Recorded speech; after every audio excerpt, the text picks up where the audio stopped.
saldırıyı kınıyoruz. Sayın Dilber arkadaşımıza, Dilber ablamıza geçmiş olsun dileklerimizi, bütün aileye geçmiş olsun dileklerimizi iletiyoruz. Umudumuz bu yaşam mücadelesini kazanması.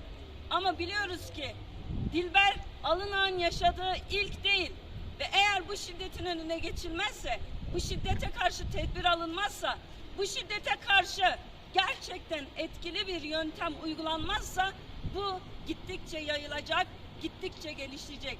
Bu ülkede yaşayan kadınlar olarak kendi yaşam alanlarımızda Digor gibi aslında yurtseverliğin, Digor gibi parti değerlerinin olduğu bir yerde bile sokakta yaşam tehdidi yaşıyorsak herkesin şapkayı önüne koyması gerekiyor. Evet, biz kadınların bu ülkede yaşam güvenliği yok. Hiçbir güvenliğimiz yok. Yaşam güvenliğimiz, hayatımız tehdit altında. Ve bu tehdidi yapan da bizzat hükümetin kendisidir. Bizzat sistemin kendisidir. Erkek egemen anlayışın kendisidir. Ve bu anlayışa karşı kadınlar olarak başta ve tabii ki parti olarak da bugüne kadar mücadele ettik. Bundan sonra da mücadele etmeye devam ediyoruz. Az önce Eskişehir Milletvekilimiz Sayın Mahmut Almak'la da görüştük. Kendisinden sürece dair de bilgileri aldık. Şunu ifade etti. Bunun altını çizmek istiyoruz. Bütün kadın katilleri, kadına karşı şiddete karışanlar yakalandıklarında kendilerini deli muamelesi, deli yaftası yapıştırmaya, bir şekilde sanki akli dengesi yerinde değilmiş gibi bir fotoğraf çizerek adli süreçten kaçmaya çalışıyorlar. Biz buna izin vermeyeceğiz.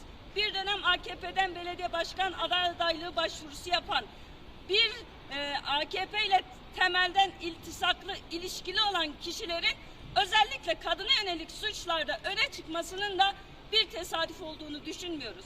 Bugün bizzat şiddet AKP'den kaynağını alıyor ve AKP'nin yöneticilerinin de içinde olduğu grubun kendisi kadına yönelik şiddette birebir fail pozisyondalar. Onun için bu sürecin peşini bırakmayacağız.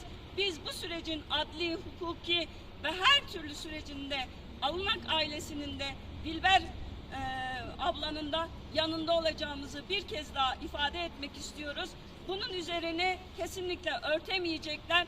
Herkes yaptığı şiddetin hesabını verinceye kadar bu ülkede kadına yönelik şiddet bir suç olmaktan, bir eylem olmaktan dolayı en ağır cezayı alıncaya kadar mücadelemiz devam edecek. Ben bir kez daha geldiğiniz için teşekkür ederim.